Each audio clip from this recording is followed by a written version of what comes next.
know all the answers. I don't know the truth. I don't know. All I can say is my truth and what I see and what I feel. But I can tell you, for instance, that I have been had prejudice held against me. I have been disenfranchised. I can identify as like a poor kid from the wrong side of the tracks in Nova Scotia.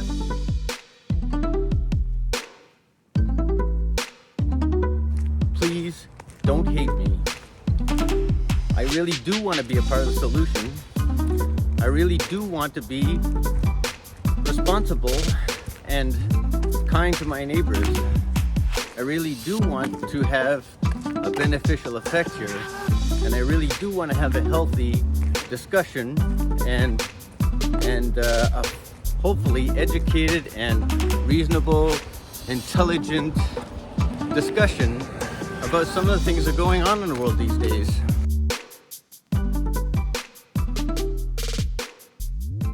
Is like a poor kid from the wrong side of the tracks in Nova Scotia who never had a chance as a kid. But I don't choose to identify as that. I don't choose to identify as anything in particular at all. Because as soon as we start to identify ourselves as, let's use an example, I'm going to be talking about the black experience somewhat, a lot. If I choose to identify as black, then everything that happens to me because I'm black. And human beings, being who they are, what they are, we always identify those things that go wrong. We always see those things that are not right. We always pick on those other people's mistakes. We always look for things that need improvement or are unsavory to ourselves. We need to take a step back and take a look at ourselves and choose to find those things that are nice. Choose to see those things that are correct. Celebrate those things that are good.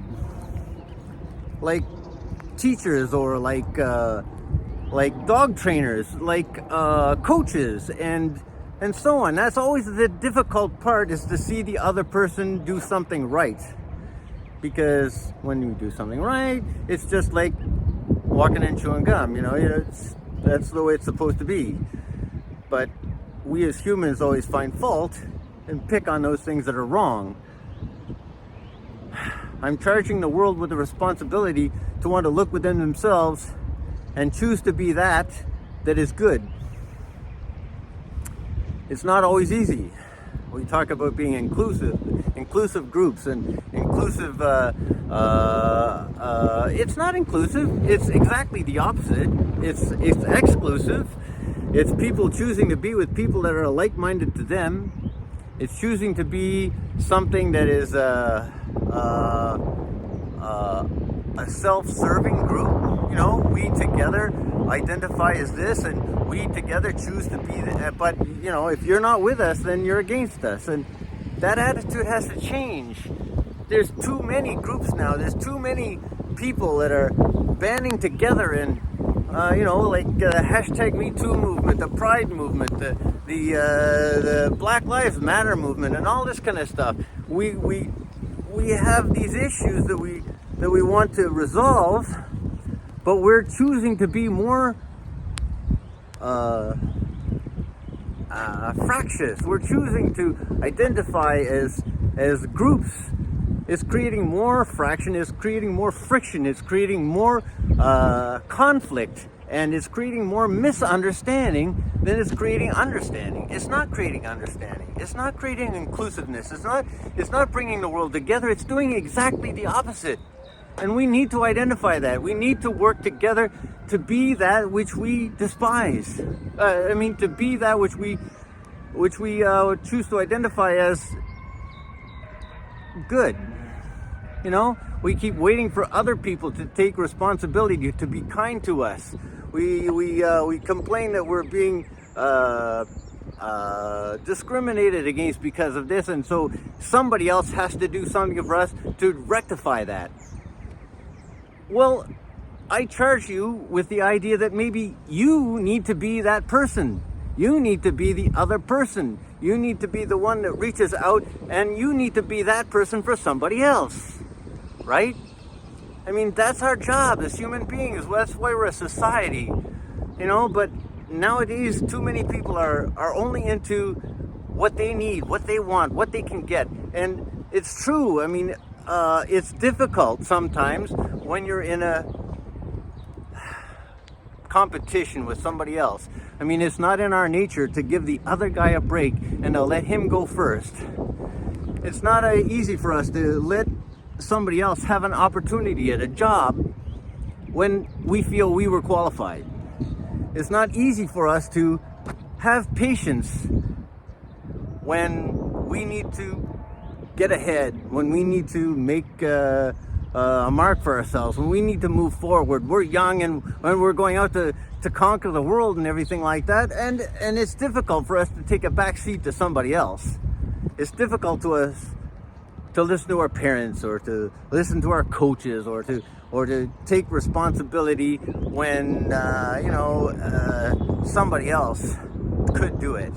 I mean, certainly people should take responsibility for us, right? But now it's time for us to take a hard look in the mirror and examine what we're really doing, because it really bothers me now that I see the whole world spinning into chaos and splitting up into different fractious groups and complaining about all the injustice that's been done to them or to their identifiable group. And so when I talk about some of the things that are going to be going on in the world, and when I talk about some of the characteristics that I want to wage against, that I want to change the trend of our attitudes these days to something less selfish, less insular, less and I'm using social media, which is ironic, because some people might say, well, social media now has, social media is not helping either. Social media is just making the same problem exponentially worse, exponentially faster, accelerating the process at a light speed, and it's not helping. So coming up in the next videos, I'm going to be taking apart some of the news items that we've been looking at, and some of the things that have happened in the in the justice system and in the news media and so on, the way the public views some of the things that have gone on and how those things played out in court because of news media coverage and because of the propensity of the public to video certain things, and we're making decisions about things that should be decided in court, and those decisions are being played out on television long before it ever gets before a judge. And there's a mob mentality that's happening here that I really have to stand against. And as the world spirals out of control, I ask for your help. I ask for you to comment in an intelligent way and to try and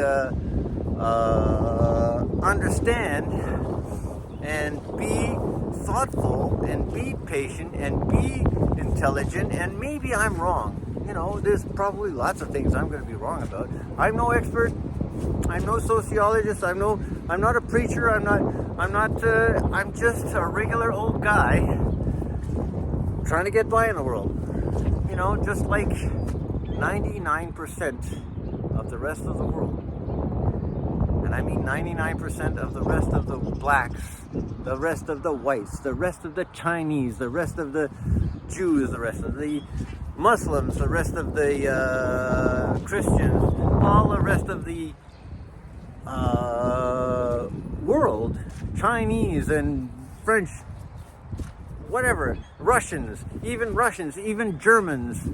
99% of everyone in the world are decent people, just trying to get by, just trying to do the best for their family, just trying to make their way in the world, and from time to time help a friend.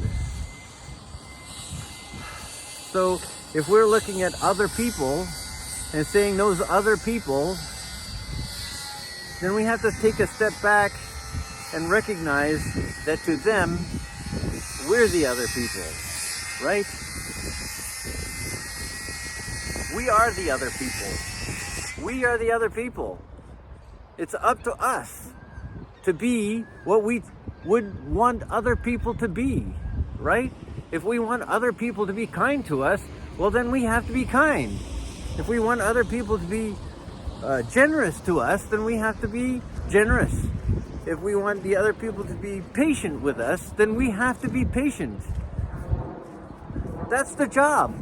That's human. That's our responsibility as people to get along. And I worry that the world is not taking that responsibility seriously anymore. And even social interest organizations that are charged with the responsibility of helping people to be properly socialized are not taking that responsibility seriously, in the sense that they're encouraging people to wallow in self-pity and to identify as being like, bad things happen to good people all the time. Like, I've been discriminated against. I've been left behind. I've been left out. I felt uncomfortable in social situations where, I'm the only guy in a room full of whatever, so, but I'm not black. Who do I blame it on? If I'm a white guy in a white room and I feel uncomfortable, then who do I blame that on, right? We have to recognize that we have to take ownership for our own stuff. Like, we have to try for ourselves to do the best that we can for ourselves. And if bad things happen, well, we have to move on. We have to get past it. We have to be patient. We have to be kind. We have to have forbearance. We have to have, persistence and diligence and so on. And, if we're good at something, then it doesn't matter who you are or what you are. If you're good at what you do, if you have a passion for something and you do it really well, it doesn't matter who you are or what color you are. Nobody, and I mean but nobody, can take that away from you.